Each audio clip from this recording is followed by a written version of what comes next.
pun ada namanya tersendiri nanti di versi GMD. Kemudian kita turunkan lagi, ada yang kedua dari intinya di sini adalah kurikulum tambahan. Nah, bedanya di mana?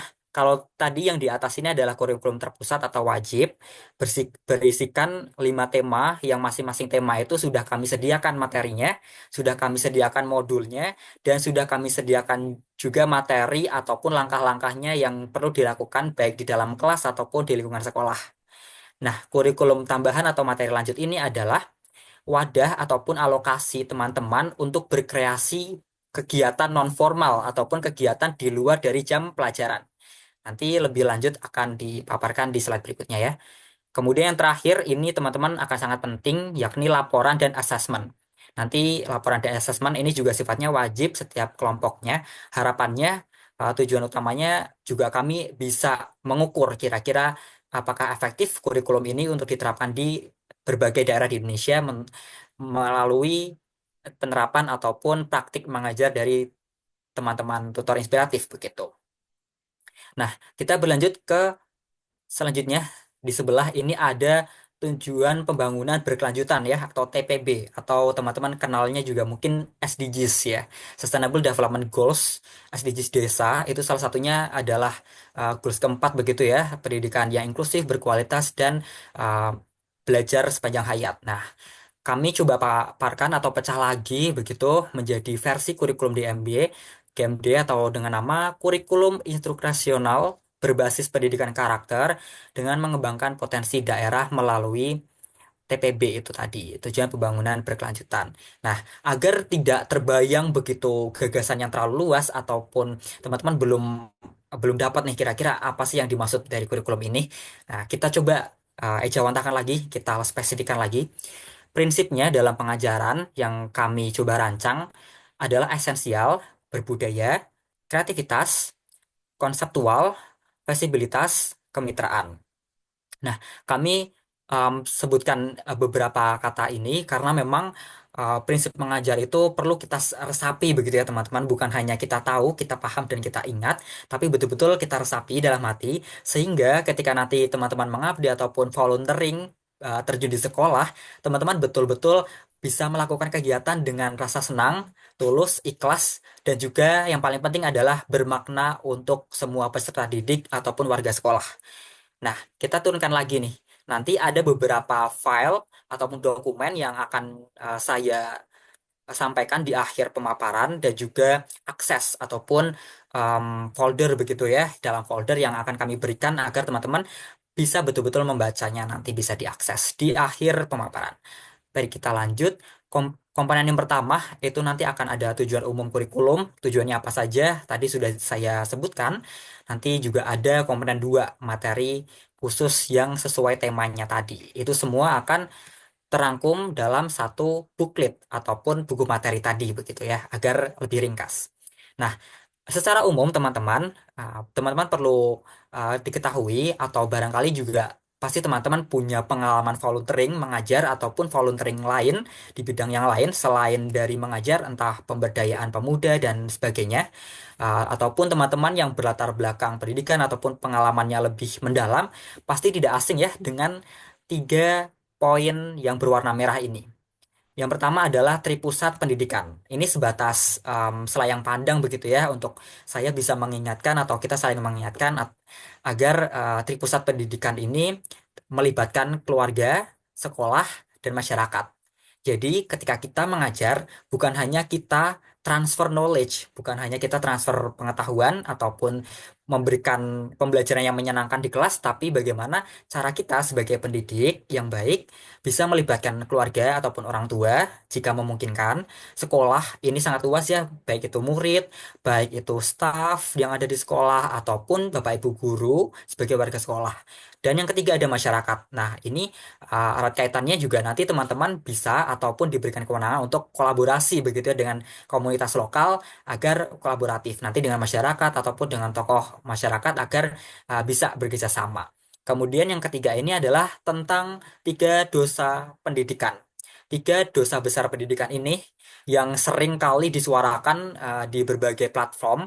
Yang pertama adalah perundungan ataupun bullying yang sekarang lagi, bukan sekarang saja ya, tapi sejak dulu pasti selalu ada aja kasus-kasus tentang perundungan ataupun cyberbullying gitu di media sosial ataupun baik secara lisan atau verbal. Kita harapannya kita hadir sebagai tutor inspiratif untuk memberikan keamanan dalam anak-anak itu belajar, tidak ada perundungan, tidak ada olok-olokan ataupun diskriminasi.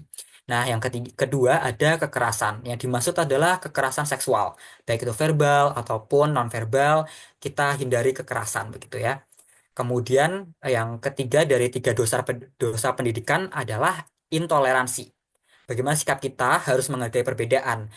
Misalnya saja di sekolah dasar ataupun SD tempat lokasi nanti teman-teman sudah pilih, ternyata terintegrasi lingkungannya dengan sekolah luar biasa ataupun SLB. Nah, tidak menutup kemungkinan juga di SD ternyata ada teman-teman kelompok disabilitas begitu. Nah, teman-teman bagaimana caranya harus memahami dulu sebelum mengajar, seminggu sebelum mengajar, nanti teman-teman bisa observasi ataupun wawancara dengan Bapak Ibu guru. Barangkali ada teman-teman disabilitas yang perlu kita pahami begitu kebutuhannya. Kemudian bagian terakhir ini kolom yang merah adalah tiga pembangunan pendidikan. Yang pertama adalah kurikulum yang sedang kita bahas malam ini sangat penting, jadi jangan lewatkan. Kemudian yang kedua adalah pendidik dan yang ketiga adalah infrastruktur. Nah, tiga pembangunan pendidikan ini tentu menjadi isu yang selalu saja banyak dibahas di berbagai platform ya teman-teman ya, bukan hanya um, volunteer saja, tapi banyak sekali kurikulum yang kita bahas, terutama yang kita fokuskan malam hari ini, dan pendidik tentunya kehadiran tutor inspiratif. Nah, kita perlu ingat bahwa kita akan fokus di sekolah dasar kelas 4, 5, dan 6. Kehadiran teman-teman sebagai tutor inspiratif ini untuk menyediakan belajar mengajar yang inovatif tadi, inklusif dan juga kreatif tentunya. Kita lanjut. Kemudian yang bagian kedua ini adalah perbedaan penggunaan ATP, MA, dan buku materi atau booklet. Nah, di bagian ini tadi saya sudah sebutkan begitu ya, ATP dan MA begitu, buku materi. Nah, perbedaannya di mana? Teman-teman sambil simak dan sambil dibaca di layar begitu, akan saya coba paparkan. Nanti juga akan ada contohnya seperti apa untuk ATP dan MA dan juga buku materi. Nah, ATP ini singkatnya adalah alur tujuan pembelajaran. Tujuannya adalah untuk memberikan alur ataupun jalan pelajaran di suatu mata pelajaran. Dalam hal ini, kita ada 5 tema yang disediakan. Berarti setiap tema itu punya jalan ataupun alur pembelajarannya masing-masing yang tidak jauh berbeda. Hanya saja setiap tema difokuskan. Misalkan saja, kalau tema lingkungan di kelas 4 nanti teman-teman sebagai tutor inspiratif eh, dimaksudkan untuk bisa memberikan dulu bagian pengantar ataupun ceramah begitu dengan metode versinya teman-teman nanti.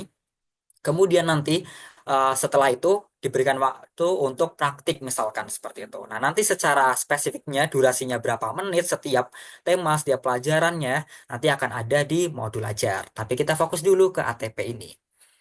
Nah, di dalamnya juga ada tujuan pembelajaran, kompetensi, elemen, dan juga beberapa topik inti yang perlu teman-teman pahami dulu sebelum nanti ditransfer ke anak-anak. Kemudian fungsi dari ATP ini adalah untuk menjelaskan secara kronologis urut-urutannya dulu nih. Uh, dari fase A, B, dan C. Teman-teman coba mungkin ingat lagi ketika mengikuti TOT ya, mengikuti TOT yang pertama kemarin, sudah dipaparkan oleh pemateri yang kedua ya, tentang fase-fase di sekolah dasar tentunya. Ada fase A untuk kelas 1, 2, dan 3, fase B untuk kelas 5, 6, kelas 4 5 kemudian kelas 6 itu ada fase C. Nah, di situ nanti sudah ada disebutkan di ATP begitu. Nah, ATP ini fungsinya untuk memberikan pengarahan. Jadi teman-teman kalau misalkan bingung nih masuk kelas mau ngapain ya ataupun bingung tiba-tiba lupa gitu ya materinya apa ataupun setelah ini ngapain lagi kehabisan bahan, teman-teman bisa um, lihat lagi ATP-nya setelah ini tuh apa saja kira-kira kegiatannya gitu. Nah, bagiannya ada apa saja di ATP nanti yang teman-teman bisa akses di akhir pemaparan ini. Ada tadi capaian pembelajaran, tujuan pembelajaran, durasi mengajar yang ideal itu baiknya berapa jam, alokasi istirahat, dan juga jadwal mengajar di sekolah dasar yang baiknya seperti apa. Nanti sudah kami sediakan. Ada topik inti, kompetensi, kemudian materi kontennya sudah kami sediakan dalam booklet begitu. Nanti teman-teman bisa mengembangkan sesuai dengan kebutuhan di setiap daerahnya. Nanti belum juga akan ada asesmen yang berbeda dan uh, menjadi contoh media. Kemudian kita beralih ke bagian modul ajar atau MA. Nah, bagian MA ini yang pertama tujuannya untuk apa sebetulnya ada MA setelah ada ATP. Dari ATP kita pecah lagi jadi MA. Nah, si modul ajar ini adalah tujuannya untuk memberikan langkah-langkah begitu teman-teman. Tutorial dulu nih, satu demi satu tuh harus seperti apa. Uh, Mulai dari pembukaan, inti, penutup, ataupun semacam tutorial itu tadi ya, ketika sebelum memasuki kelas bahkan. Misalnya saya berikan contoh konkret sederhana. Tutor inspiratif dalam satu kelas akan masuk dua tutor di kelas 4 misalkan. Sebelum memasuki kelas, mungkin teman-teman ingin berkreasi dengan ice breaking ataupun berkreasi mungkin dengan permainan yang bisa memancing stimulus keaktifan ataupun fokus dari anak-anak. Teman-teman bisa lakukan itu sebagai pembuka pembelajaran. Setelah itu teman-teman lakukan doa bersama, kemudian presensi, menanyakan kabar, kemudian mengaitkan materi yang akan disampaikan hari itu dengan kehidupan anak-anak di sekitar, agar mereka merasa pembelajaran yang mereka terima di hari itu dari teman-teman tutor inspiratif bukan hanya menyenangkan, tapi juga bermakna. Nah, itu gunanya tujuan dari modul ajar nih. Nah, fungsinya untuk apa sebetulnya? Nah, tadi ini adalah fungsinya um, digunakan oleh tutor. Jadi bukan digunakan secara langsung diberikan ke murid, bukan, tapi digunakan oleh teman-teman tutor inspiratif, baik ATP, MA maupun buku materi. Jadi tidak serta-merta langsung diberikan ke murid ya, tapi teman-teman pahami gunakan itu sebagai pedoman. Barangkali nanti ditanyakan oleh Bapak Ibu guru di sekolah, teman-teman punya bekal yang kuat tentang kompetensi apa yang akan disampaikan. Kemudian bagiannya ada apa saja kalau MA itu lebih spesifik lagi teman-teman. Kalau tadi kan tentang capaian pembelajaran, tujuan pembelajaran yang wajib teman-teman capai begitu ya, walaupun dengan cara ataupun strategi ataupun juga metode belajar yang pembelajaran yang berbeda begitu setiap tutornya. Nanti teman-teman isinya akan ada informasi umum terkait identitas durasi setiap materinya ataupun elemen indikator keberhasilan. Tadi ada lembar kerja siswa juga ada beberapa yang sudah disediakan. Kemudian bisa menekankan nih tingkat pemahamannya untuk anak sekolah dasar itu seperti apa. Karena tidak bisa disamakan dengan kita sebagai orang yang lebih dewasa begitu ya, atau teman-teman sebagai mahasiswa. Nah, juga yang kedua ini, ATP dan MA itu dirancang untuk perangkat ajar, disebutnya adalah perangkat ajar, baik ATP, MA. Dan hubungannya apa dengan buku materi ini? Hubungan dari ketiga perangkat ajar ini adalah untuk memberikan arah oleh pendidik dalam mengajar agar lebih jelas, lebih tersusun rapi, sistematis, dan juga terukur. Begitu. Kemudian kita lanjut nih di bagian buku materi. Nah, kalau booklet ataupun buku materi, mungkin teman-teman pernah dengar uh, LKS, lembar kerja siswa, modul ajar yang ada di buku paket sekolah dasar. Mungkin teman-teman pernah lihat, itu juga hampir sama fungsinya dengan buku materi yang kami rancang begitu. Menjadi bekal bekal dasar saja begitu, bekal dasar untuk semua tutor inspiratif. Nanti teman-teman bisa mengembangkan sesuai apa yang betul-betul dibutuhkan oleh adik-adik di sekolah setiap daerahnya. Karena kan pasti berbeda begitu ya setiap daerahnya. Kemudian di sini kami beri nama buku materi atau bukletnya, yakni Panduan Pintar Gemar Belajar namanya. Nah, bahan mengajar untuk tutor inspiratif ini memerlukan upaya tutor inspiratif teman-teman semua untuk mengembangkan nih materinya. Misalkan kami menyediakan ada 5 tema tadi ya. Misalkan tema lingkungan itu menyediakan cara mengolah sampah, eh, memilah ataupun memilih sampah yang ada di sekolah seperti itu, ataupun praktik membuat ekoprint seperti itu. Nah, teman-teman dirasa itu belum terlalu cukup dengan apa yang dibutuhkan oleh anak-anak, teman-teman bisa mengembangkan itu begitu. Nah, Kita lanjut, isi dari buku materi itu apa saja? Nanti ada materi setiap tema, kemudian jadwal mengajar. Teman-teman mungkin penasaran ya, jadwal mengajarnya di hari pertama harus apa dulu nih. Kemudian sampai di hari ke-6 itu apa saja, nanti akan ada di buku materi atau booklet ini.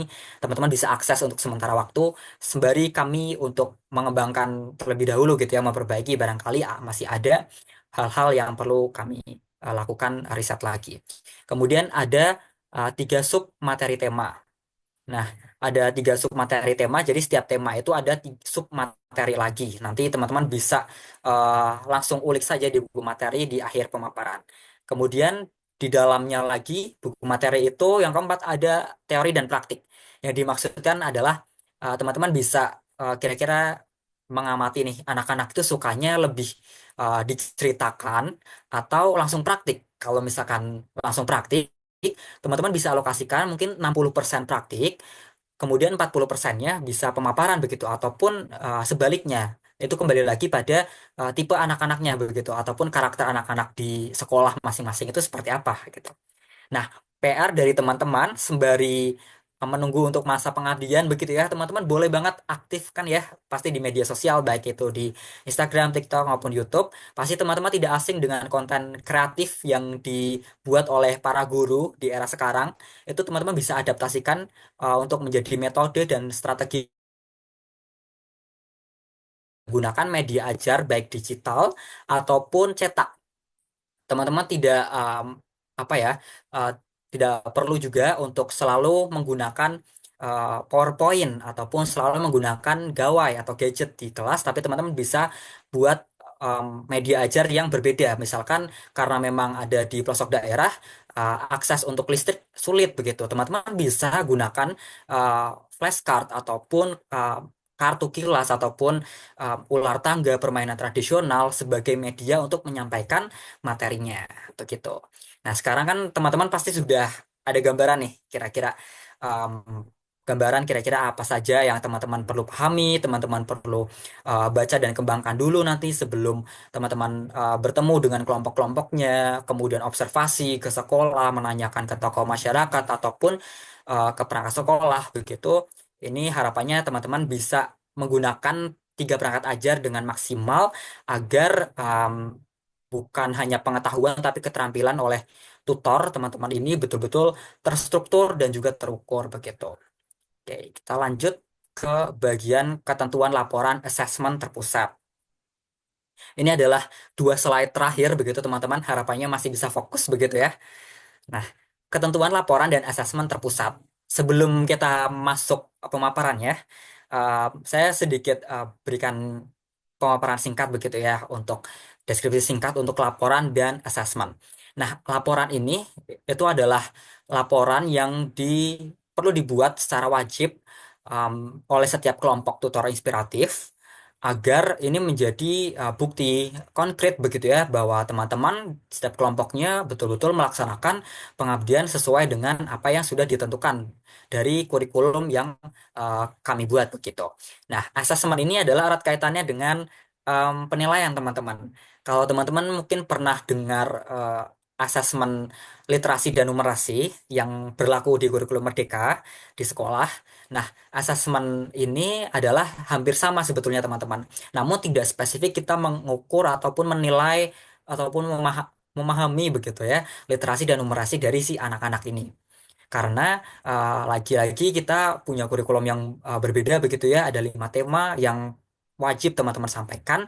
Dan ini terpusat, artinya adalah kami rancang dari pusat begitu, yang harapannya nanti setiap kelompoknya itu wajib menyertakan asesmen di dalam laporannya begitu. Jadi semua daerah itu asesmennya sama gitu, instrumen asesmennya sama, apa saja nanti komponennya di layar juga sudah tertera begitu. Oke, yang pertama, perbedaan penilaian laporan mengajar. Nah, laporan ini nanti akan ada format khusus yang akan kami sediakan begitu. Nah, format mengajar ini yang pertama ada aspek penilaian, teman-teman. Aspek penilaian nanti teman-teman diharapkan bisa menyusun yang ada di sekolahnya begitu. Sesuai dengan apa yang teman-teman amati di masyarakat ataupun di sekolahnya ataupun kekurangan data asli nih di sekolah, teman-teman tidak perlu sungkan untuk bertanya ataupun wawancara dengan Bapak Ibu guru yang di sekolah begitu. Tujuannya untuk apa nih kira-kira teman-teman melakukan atau kemudian hasil program wajib. Nah, program wajib ini program tadi kurikulum wajib yang em, ada 5 tema. Nah, serta ide inisiatif. Nah, ide inisiatif ini diaktualisasikannya langkah konkretnya adalah ketika teman-teman misalkan nih di luar dari jam pelajaran yang ada di kelas, teman-teman diminta oleh Bapak Ibu guru ataupun anak-anak di sekolah untuk mengajar ekstrakurikuler, misalkan pramuka ataupun kegiatan lain olahraga di luar dari jam pelajaran, teman-teman itu menjadi bagian dari ide inisiatif ataupun program kegiatan yang diminta oleh tokoh masyarakat. Itu menjadi bagian dari ide inisiatif yang membedakan kelompok teman-teman dengan daerah lain karena sesuai dengan potensi daerahnya masing-masing. Kemudian ada indikator keberhasilan. Kemudian keberlanjutan. Kami juga ingin mengetahui kira-kira kalau teman-teman selama 6 hari di lokasi tersebut, di desa tersebut, sudah melakukan dampak apa saja luarannya. Entah luarannya dalam bentuk kegiatan, membuat profil sekolah misalkan, ataupun membuat semacam em, piranti cerdas ataupun praktik lainnya yang memunculkan satu produk, baik produk digital, konten kreatif, itu bisa dijadikan produk ataupun dampak begitu. Nah, berkelanjutan dan keterlibatan, artinya apakah teman-teman hanya fokus ke sekolah saja tanpa melibatkan komunitas lokal, tanpa melibatkan masyarakat tadi, itu juga bagian dari apa yang akan kami nilai begitu. Kemudian yang kedua adalah kebutuhan penilaian.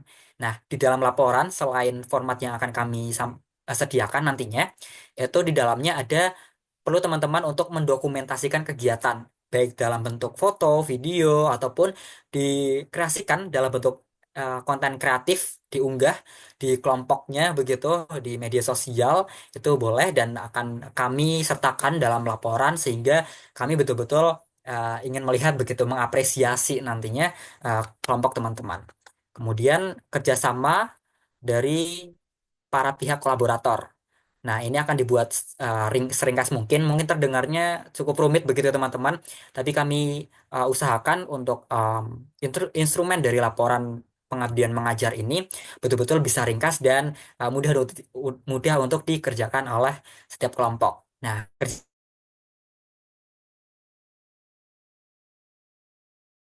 tidak hanya menitik beratkan semua tanggung jawab mengajar itu ada untuk tutor, tapi kami harap bisa berkolaborasi ataupun bekerja sama dengan komunitas lokal yang ada di daerahnya masing-masing, entah forum anak misalkan ataupun komunitas yang memang punya visi misi yang sama dengan kita, yakni mengajar desa begitu.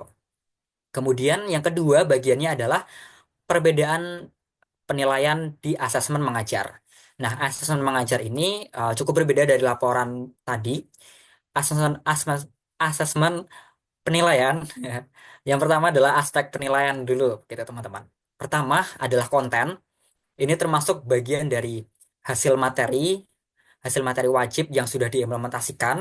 Ada 5 tema tadi itu ya teman-teman.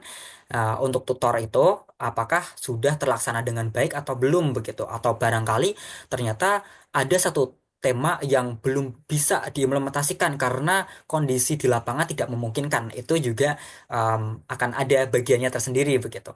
Kemudian yang kedua adalah konteks teman-teman. Nah, konteks ini dimaksudkan adalah di asesmen itu secara tertulis kami akan sediakan baik dalam bentuk format ataupun Google Formulir begitu ya, agar kami bisa lebih ringkas lagi. Nah, konteks ini bagaimana sih cara teman-teman mengembangkan materi yang teman-teman sudah kami sediakan dengan kebutuhan ataupun potensi dari sekolah di sekitar. Erat kaitannya sama sosial budaya nih teman-teman. Pasti kan tidak bisa disamakan ya antara teman-teman yang di Pulau Sumatera dengan pulau yang lain begitu. Pasti punya kebudayaan ataupun potensinya masing-masing nih. Nah, pasti ada inisiatif program tersendiri. Nanti teman-teman bisa alokasikan itu, bisa dibuat kreativitas, nanti ada di jadwal tersendiri. Nah, kami akan nilai itu juga berdasarkan luaran mengajar di sekolah. Kemudian yang ketiga dari aspek penilaian asesmen ini adalah kognitif, teman-teman. Perlu kita ketahui kalau misalkan sekolah dasar itu kognitifnya masih dasar juga ya teman-teman. Ada dari mulai pemahaman, kemudian bisa mengetahui, mengaplikasikan, mensintesis, menyimpulkan, itu kan berjenjang begitu ya, atau disebutnya taksonomi Bloom. Teman-teman mungkin pernah dengar ataupun langsung penasaran nanti bisa di searching begitu ya taksonomi Bloom. Nah, kognitif ini dimaksudkan untuk kita mengetahui nih pemahaman anak-anak setelah kita mengajar, selesai mengajar begitu, semua serangkaian 6 hari itu selesai mengajar, kita bisa mengukur kira-kira pemahaman anak-anak sudah kita ajarkan materi macam-macam begitu ya, apakah itu efektif atau belum gitu, baik sesudah ataupun sebelum. Jadi kita bisa perbandingan antara sebelum dan sesudah kita mengajar, adakah kemajuan ataupun dampak positif yang dirasakan oleh anak-anak. Nah, ini bisa diaktualisasikan dalam bentuk pretest, post-test begitu ataupun latihan soal begitu ya. Secara kelompok ataupun mandiri. Nanti bisa teman-teman kembangkan juga. Nah, kebutuhan penilaiannya hampir sama, yakni dokumentasi ataupun baik formatnya video atau foto ataupun uh, hal-hal lain yang bentuknya itu tes ataupun mungkin kegiatan yang lebih kolaboratif dengan anak-anak itu juga bisa disertakan begitu. Nah, di sini untuk laporan mengajar ini menjadi dokumen bukti pelaksanaan begitu ya teman-teman. Dokumen bukti pelaksanaan bahwa teman-teman betul-betul um, mengerjakan ataupun melaksanakan dengan baik begitu. Nah, yang perlu disampaikan juga teman-teman bahwa patut diperhatikan jika kita untuk melaksanakan pengabdian tentu perlu ada waktu ya. Misalkan 6 hari teman-teman sudah akan mengajar. Sebelum mengajar itu teman-teman baiknya mungkin ada alokasi waktu seminggu atau 2 minggu untuk bisa survei mungkin ataupun bisa mewawancarai bapak ibu guru ataupun tokoh masyarakat yang teman-teman ingin libatkan di situ sehingga teman-teman tidak apa ya salah materi ataupun tidak salah target begitu ya ketika nanti ada di sekolah dan perhatikan untuk tidak menyalahi aturan adat istiadat masyarakat setempat begitu. Kemudian untuk asesmen asesmen mengajar ini adalah tujuannya utamanya adalah untuk memetakan ya efektivitas dari kurikulum. Apakah kurikulum yang kami buat dari pusat teman-teman ini sebagai wajah dari kurikulum yang melaksanakannya, apakah betul-betul efektif ataukah memang ada beberapa hal yang perlu kami perbaiki, kami perbarui sehingga dapat dikembangkan lagi di kemudian hari gitu. Nah, asesmen atau penilaian ini secara nasional begitu ya teman-teman, artinya setiap kelompok di semua kelompok itu akan sama. Nanti yang membedakan adalah kurikulum tambahan ataupun kurikulum yang sifatnya lebih ke inisiatif dari kreativitas kelompok ataupun daerah provinsinya masing-masing. Nah, ada satu tambahan lagi nih teman-teman yang cukup berbeda sepertinya ya dari sebelumnya. Nah, di bagian ini adalah menulis kisah inspiratif teman-teman. Maksudnya bagaimana? Nah, nanti di dalam satu format laporan mengajar kami akan sertakan juga begitu ya dokumen terpisah untuk em, menuliskan satu kelompok menuliskan kisah inspiratif sesudah melakukan pengabdian di lokasinya masing-masing. Nah, nanti setiap kelompoknya itu kami harapkan dapat menceritakan kira-kira dari setiap bukan dari setiap kelompok, dari semua tutor yang ada di kelompoknya, itu menceritakan kira-kira kesan pesannya apa, pengalaman menariknya apa, ataukah ada kisah-kisah yang memang betul-betul mengenang, betul-betul teman-teman ingat kata-kata dari anak-anak tertentu di sekolah, teman-teman bisa tuliskan di situ kisah-kisahnya, sehingga kami yang dari uh, kurikulum manager begitu dari pusat dari master team bisa mengumpulkan begitu ya mengumpulkan kisah inspiratif ini harapannya kami dapat menginput ataupun menjadikan satu antologi begitu agar kisah-kisah dari teman-teman yang ada di pengabdian di lokasinya masing-masing menginspirasi halayak luas bukan hanya anak-anak muda, anak-anak yang masih sekolah dasar tapi juga pengajar di luar sana dan juga masyarakat yang lebih luas lagi.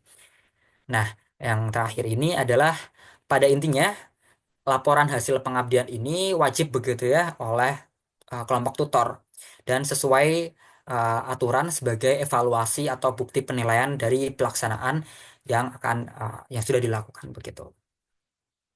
Kira-kira begitu. Itu saja yang dapat dari saya sampaikan.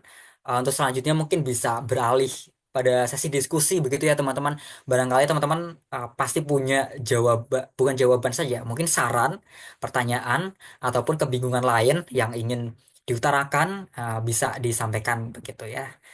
Dari saya dicukupkan, saya kembalikan pada Kak Dila ataupun Wara, silakan.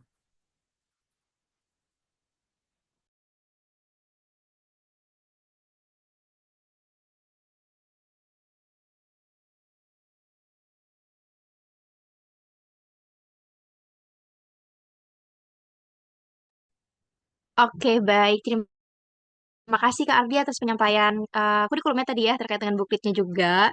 Nah, di sini langsung saja ya kita buka sesi tanya jawab. Izinnya Kak Siwi, kita coba alihkan teman-teman untuk ke sesi diskusi. Buat teman-teman yang mungkin ada beberapa pertanyaan, boleh langsung saja diajukan di sini karena kita di sini nanti lebih ke diskusi aja kayak begitu. Silahkan teman-teman yang ingin bertanya, kita berikan waktu 10 menit ke depan ya untuk sesi tanya jawab ini.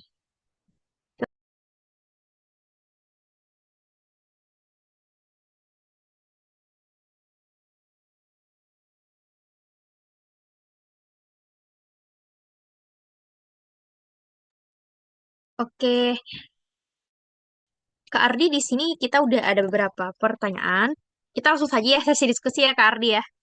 Oke, di sini ada pertanyaan dari Kak Lutfi. Dari Kak Lutfi, laporan atau asesmen tadi per tutor atau per desa Kak? Baik, Kak, Oke, terima kasih. Ya, baik, silakan. terima kasih. Seperti yang disebutkan tadi, begitu ya. Coba saya kembali ke bagian tadi. Oke. Nah, di bagian ini, begitu ya, asesmen ini diperlukan untuk setiap kelompok begitu. Dalam satu kelompok, pasti anggota tutor inspiratifnya beragam begitu ya, teman-teman. Nah, nanti yang dibutuhkan hanya satu di setiap sekolah begitu atau setiap desa.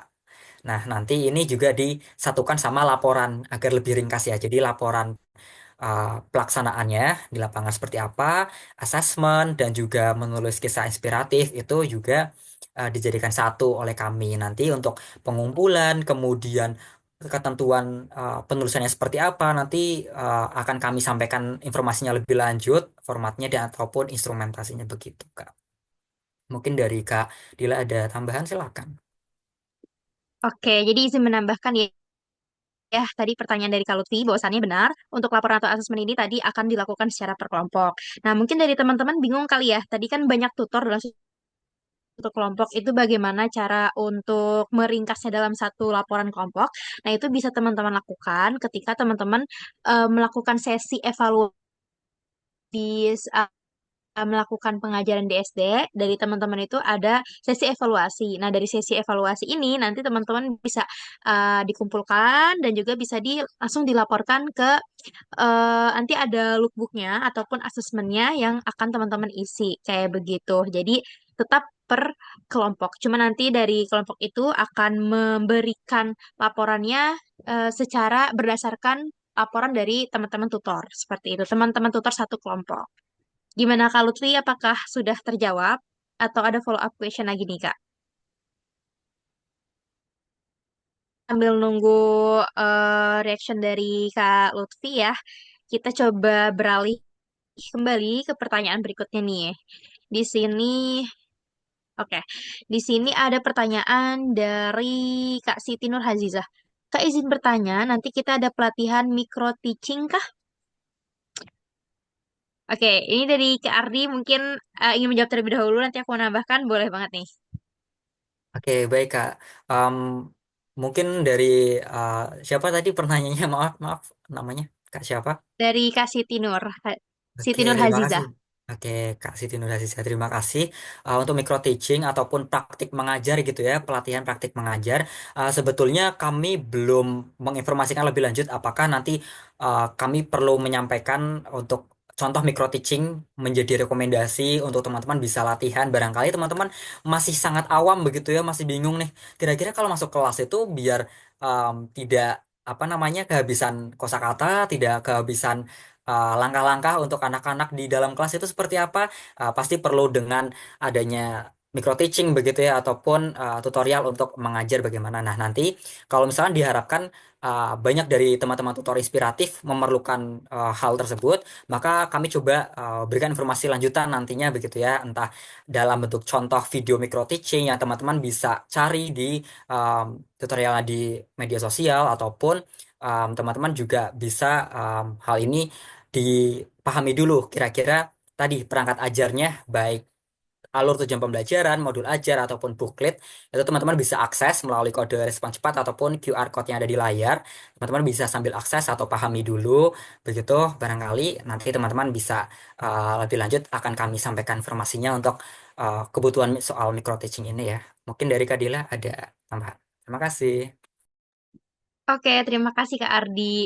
Nah, teman-teman, terkait dengan micro teaching ini, sebenarnya kalau teman-teman perhatikan, itu sudah kita berikan di sesi TOT ya, teman-teman. Di @biris juga mungkin udah di-spill-spill oleh narsumnya gitu. Ada beberapa mungkin, tapi tidak secara detail atau mendalam kayak gitu ya.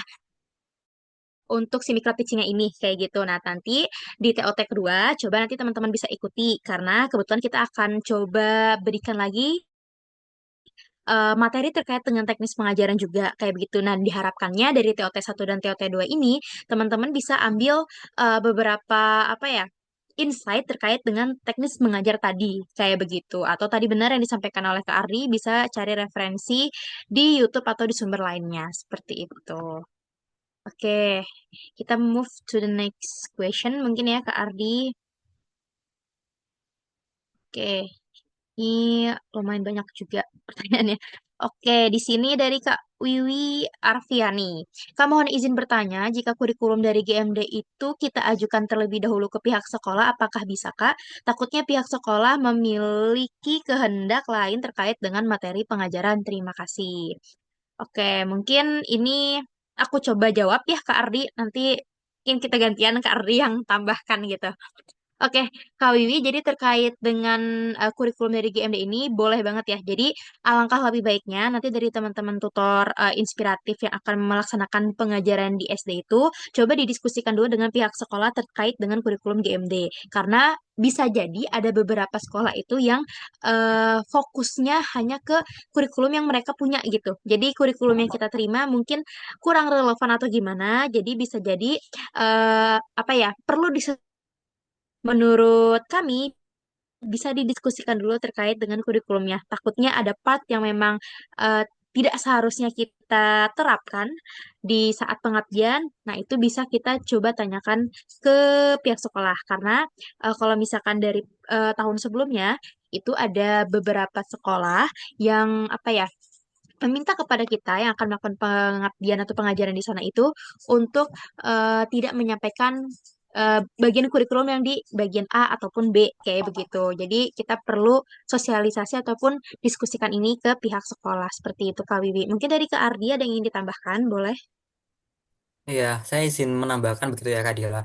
Tadi benar ya dengan Kak Dila, saya izin menambahkan tadi tentunya itu kenapa perlu adanya alokasi waktu kira-kira mungkin seminggu sebelum atau 2 minggu sebelum begitu ya untuk mewawancarai begitu ataupun mencari mengulik informasi, tanya kepada Bapak Ibu guru wali kelas ataukah tanya dengan wakil kepala sekolah ataupun komite sekolah begitu. Barangkali di minggu-minggu tersebut ataupun minggu di mana teman-teman sudah menetapkan itu sebagai durasi pengabdian, ternyata di sekolah sedang ada assessment tersendiri begitu ya, atau mid semester begitu misalkan. Nah, ataupun ada kegiatan proyek penguatan profil pelajar Pancasila atau P5 ternyata, ataupun ada kegiatan rapat Bapak Ibu gurunya, jadi tidak bisa nih kita ada di situ di hari-hari tertentu, misalnya hari Senin ataupun hari yang lain. Nanti teman-teman bisa dikomunikasikan dulu, dikoordinasikan dengan Bapak Ibu guru sehingga kita menghindari hal-hal yang sifatnya kontradiktif ataupun menimbulkan em, apa ya hal-hal yang gejolak yang kurang berkenan begitu ya sehingga kita bisa meminimalisasikan hal itu, kita sesuaikan lagi tema-tema yang kita ada dengan kebutuhan dari anak-anak ataupun sekolah yang di sana. Jadi ada dialog terlebih dahulu nih, kita tawarkan kita ada tema seperti ini, kurikulum kami seperti ini, apakah ada cocok atau tidaknya, seperti apa dan bagaimana. Nanti teman-teman punya fleksibilitas tadi, fleksibilitas dan kreativitas untuk mengembangkan itu lagi. Begitu kira-kira. Makasih. Oke, terima kasih Kak Ardi. Jadi seperti itu ya Kak Wiwi tadi untuk tanggapannya. Oke, kita next ke Kak Ika Sofi Anissa ya. Kak, kalau dari sekolahnya tidak menerima kurikulum kita gimana? Tadi ya berdasarkan yang udah kita sampaikan juga, kita coba sesuaikan. Semisalnya nanti kurikulum kita itu tidak bisa diterima, maka kita coba berikan apa yang kita bisa ke si SD ini kayak begitu. Kan mungkin dari kita punya pengalaman ataupun dari TOT yang diikuti ini ada beberapa ilmu itu yang bisa kita ambil terkait dengan teknis pengajaran. Nah, itu bisa kita terapkan dengan menggunakan kurikulum yang di sana. Dan biasanya teman-teman untuk kurikulum yang digunakan di kita sama di SD itu sebenarnya tidak jauh berbeda. Mungkin metode pengajarannya saja yang di kita itu lebih kreatif gitu. Kalau misalkan aku coba perhatikan gitu ya dari pengalaman sebelumnya kayak gitu. Oke, terus ini dari Kak Lutfi, bagaimana jika ada SMP yang satap dengan SD? Adakah yang dicakup hanya SD-nya? Kak, maksudnya gimana ya? Kak Lutfi ini mungkin boleh diperjelas kembali untuk pertanyaannya. Karena dari kami belum memahami untuk pertanyaannya. Nanti Oke, boleh paham Kak sebetulnya. dijelaskan saja di... Oh, gimana tuh, Kak Ardi? Oke, Kak, izin masuk ya, Kak. Mungkin saya sedikit Oke, oke. menangkap dengan pertanyaannya dari kakak. Kemudian mungkin maksudnya adalah ketika mungkin satu lingkungan sekolah dasar itu ternyata masih satu area dengan sekolah di tingkatan yang lain Oh, begitu Kak. Karena ada beberapa memang yang ternyata contoh saja mungkin di lingkungan saya itu ada SD, tapi di depan SD-nya itu masih satu wilayah, satu tanah begitu ya istilahnya dengan oh, I see. taman kanak-kanak dengan TK ataupun playgroup ataupun PAUD begitu ternyata. Nah, apakah kita fokus ke SD?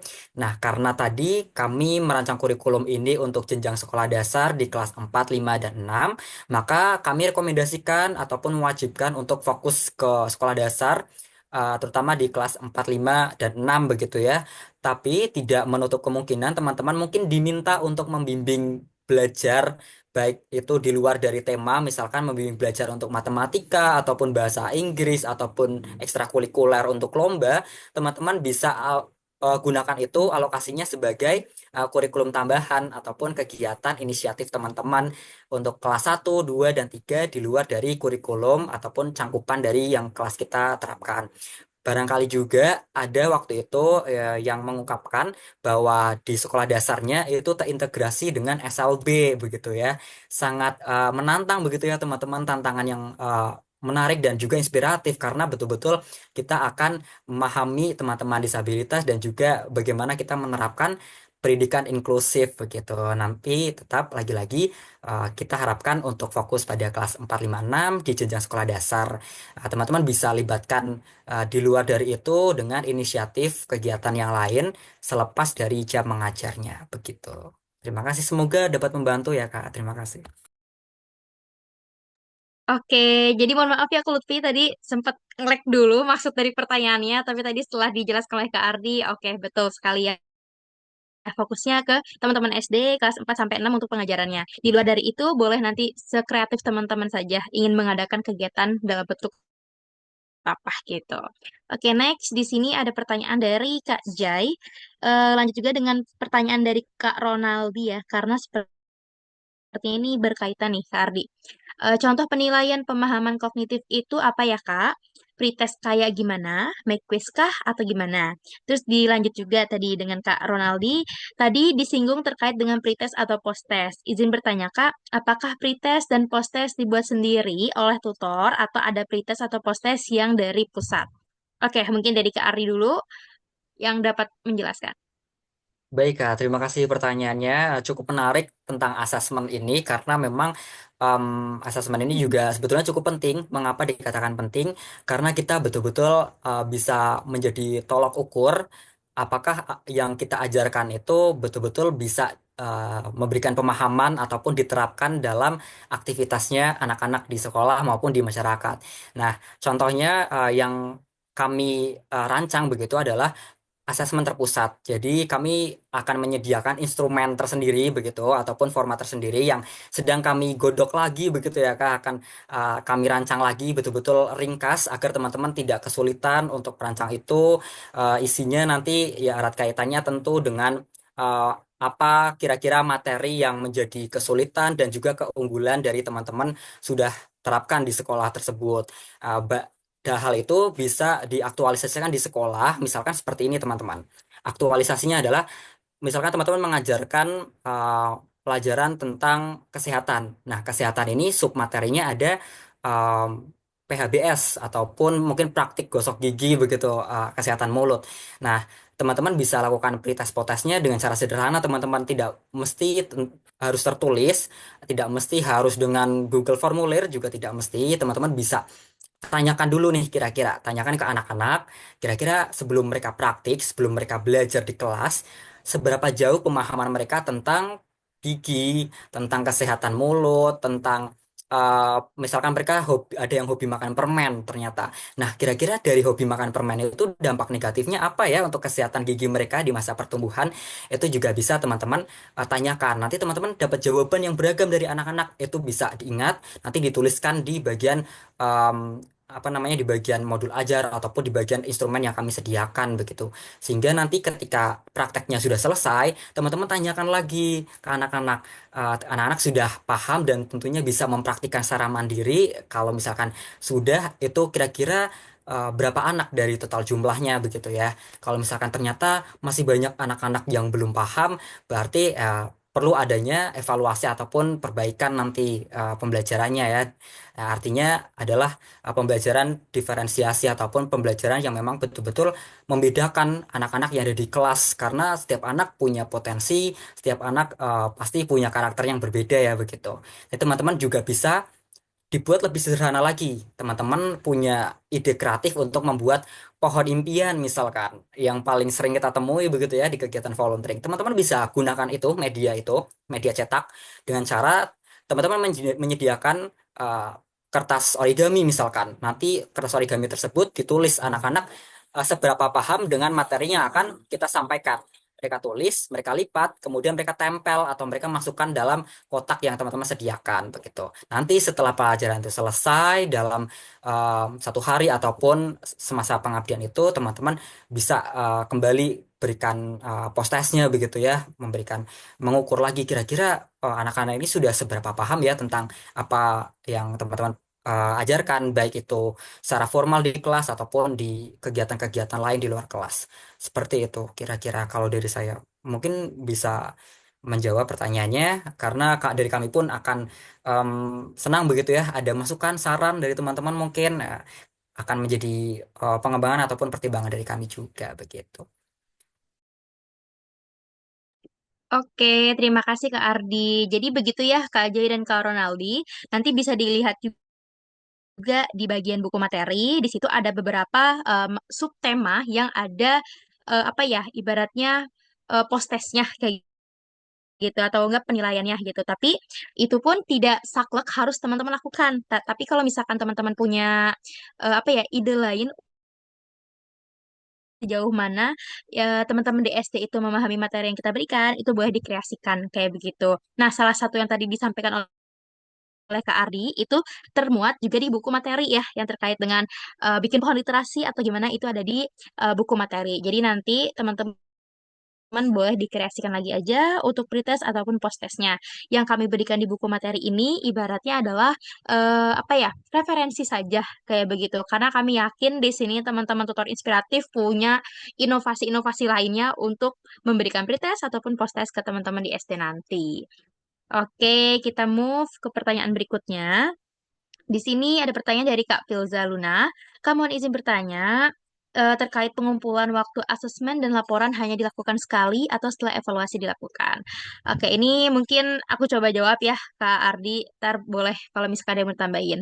Oke, jadi terkait dengan pengumpulan waktu asesmen dan laporan itu hanya dilakukan sekali nantinya ya. Jadi apa namanya, ada timelinenya sendiri teman-teman dari kita. Setelah teman-teman melaksanakan pengabdian, itu ntar kita kasih jenjang waktu untuk mengisi atau menyelesaikan laporan pengabdiannya dan juga evaluasi evaluasi tadi, si asesmen tadi. Karena nanti si asesmennya ini tidak hanya dalam bentuk deskriptif gitu ya, ada bentuk terukur dengan angka juga. Dan juga nanti ada sempat di-spill juga mungkin di awal ya, kita akan coba buat buku bunga rampai kayak gitu ya, cerita dari teman-teman gitu terkait dengan pengabdiannya kayak gimana. Jadi itu hanya sekali dan nanti ada timelinenya gitu. Jadi teman-teman tenang aja. Jadi nggak yang apa ya dalam satu hari pengabdian langsung laporan gitu. Itu nggak langsung dikasih ke kita atau mungkin itu bisa dilakukan tapi dalam lingkup kelompok internal saja. Ke kita nanti akan ada timelinenya tersendiri kayak begitu. Jadi Kak Ardi ada tambahan?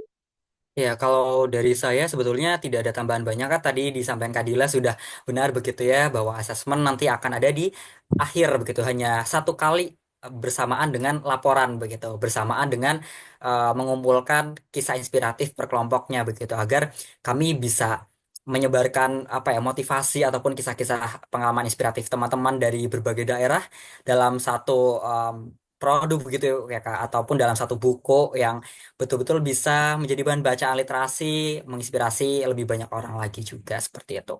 Nah, eh, sedikit mengingatkan begitu Kak untuk akses dari modul ajar ataupun ATP dan juga buku materi teman-teman bisa akses di layar begitu. Teman-teman bisa sambil mungkin baca-baca sekilas atau mungkin masih ada yang perlu ditanyakan itu juga boleh begitu. Atau mungkin teman-teman ingin tahu tentang jadwal mengajarnya itu seperti apa itu juga diperkenankan begitu. Silakan Kak. Cukup. Oke, terima kasih banyak Kak Ardi atas tambahannya. Di sini karena pertanyaan dari teman-teman lewat kolom chat sudah terjawab dan dikarenakan sesi untuk Q&A-nya sepertinya sudah dicukupkan ya teman-teman. Ataupun mungkin nanti ada hal-hal yang ingin ditanyakan lagi, boleh kita diskusi apa namanya di grup saja. Mungkin nanti ada beberapa waktu kita sediakan untuk teman-teman diskusi di grup tutor inspiratif kayak gitu ya. Oke, dari aku cukup. Dari Kak Ardi mungkin ada tambahan lagi sebelum aku serahkan kembali ke Teh Siwi. Ya Kak, aku ada uh, pesan mungkin ya sedikit penutup karena tadi memesan sisihkan begitu ya. Penutupnya sederhana teman-teman. Salah satu tagline dari Gerakan Mengajar Desa begitu ya. Pintar desanya, maju negaranya. Jadi teman-teman um, menjadi jembatan kami begitu untuk kita sama-sama berdampak positif, menjadi uh, menjembatani dan menghadirkan pembelajaran yang menyenangkan. Tapi dari semua itu pembelajaran yang paling diingat oleh anak-anak adalah pembelajaran yang bermakna begitu teman-teman. Yang ketika teman-teman hadir pagi-pagi menyambut mereka di gerbang sekolah, mereka sangat senang, mereka berlarian, mereka memeluk kalian sebagai tutor inspiratif dan selalu menanyakan di kelas kakak A di mana ya, kakak B di mana ke Bapak Ibu guru itu menjadi satu kesenangan, satu kebanggaan tersendiri buat teman-teman tutor inspiratif nantinya ke kawan inspiratif anak-anak. Harapannya teman-teman bisa komitmen dan konsisten, menjaga semangat, menjaga kesehatan di kala cuaca yang tidak menentu ini, dan semangat terus teman-teman untuk kita sama-sama menginspirasi dan memberdayakan. Begitu saja Kak. Terima kasih untuk pemaparan malam hari ini. Selamat malam teman-teman. Oke, luar biasa sekali Kak Ardi ya. Ini tanpa sadar kita kayak disemangatin gitu ya untuk stay terus mengikuti rangkaian kegiatan dari GMD sampai nanti kita ada di titik pengabdian gitu ya. Nantikan saja teman-teman ya. Oke, ini ada kalimat juga yang benar-benar melekat di aku. Ini dari Kang Gardian, salah satu founder dari Gerakan Mengajar Desa, teman-teman. Waktu itu beliau pernah bilang bahwasannya jangan sampai kita terus menua tanpa menebar kebermanfaatan. Oke, teman-teman semangat terus.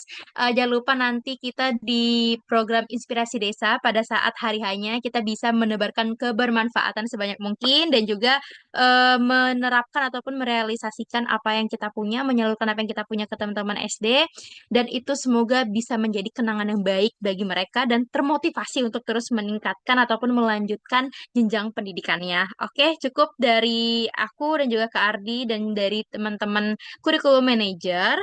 Terima kasih banyak atas waktu yang telah diberikan. Untuk selanjutnya kami kembalikan ke Kak Siwi. Silahkan Kak Siwi. Oke, Bismillah, teman-teman. Sebelumnya mohon maaf ya, ini dipindah alihkan ke aku. Jadi untuk tes CV-nya itu kebetulan lagi ada kegiatan. Jadi di sini izinkan aku untuk menutup untuk meeting kita malam hari ini ya. Oke, terima kasih banyak untuk Teh Aya dan juga Kak Ardi yang telah menyampaikan semuanya gitu terkait kurikulum yang nanti akan kita pakai ketika pengabdian inspirasi desa. Dan juga terima kasih banyak untuk teman-teman semuanya yang telah menyempatkan waktunya untuk bergabung dalam kegiatan meeting online kita untuk pembahasan kurikulum pada malam hari ini. Oke, teman-teman, mungkin untuk yang terakhir, boleh dong kasih reactionnya untuk teman-teman kita dari tim kurikulum. Terima kasih Teh Aya, Kak Ardi. Oke, dan mungkin yang terakhir kita dokumentasi dulu ya teman-teman. Yang memungkinkan untuk on cam, silahkan untuk on cam. Yang mungkin berhalangan itu nggak apa-apa. Oke, kita tunggu 1 menit ke depan.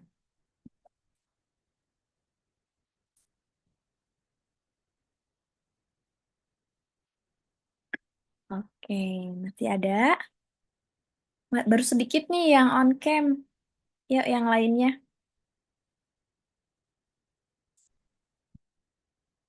Oke, udah mulai ya. Oke, sok. Sok mangga disiapin dulu, prepare dulu, rapi-rapi. Sebentar lagi kita mulai.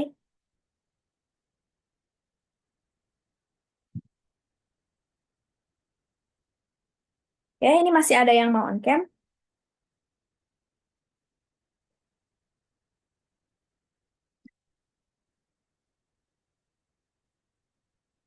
Oke, udah full ya.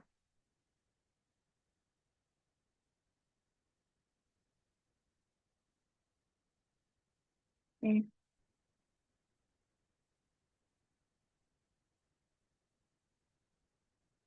Oke, izin menghitung ya teman-teman. 1, 2, 3. Oke, lagi. 1, 2, 3. Oke, gaya bebas dong, jangan kaku-kaku amat. Coba, 1. Ini Kak Denti kebalik ya? Oke, 1. Untuk slide pertama, 1, 2, 3. Oke, sekarang kita ke slide kedua dulu. Untuk slide kedua, 1, 2, 3. Oke. Untuk GMD mungkin gaya GMD. Teh Aya gimana Teh Aya GMD? Oke, ikuti.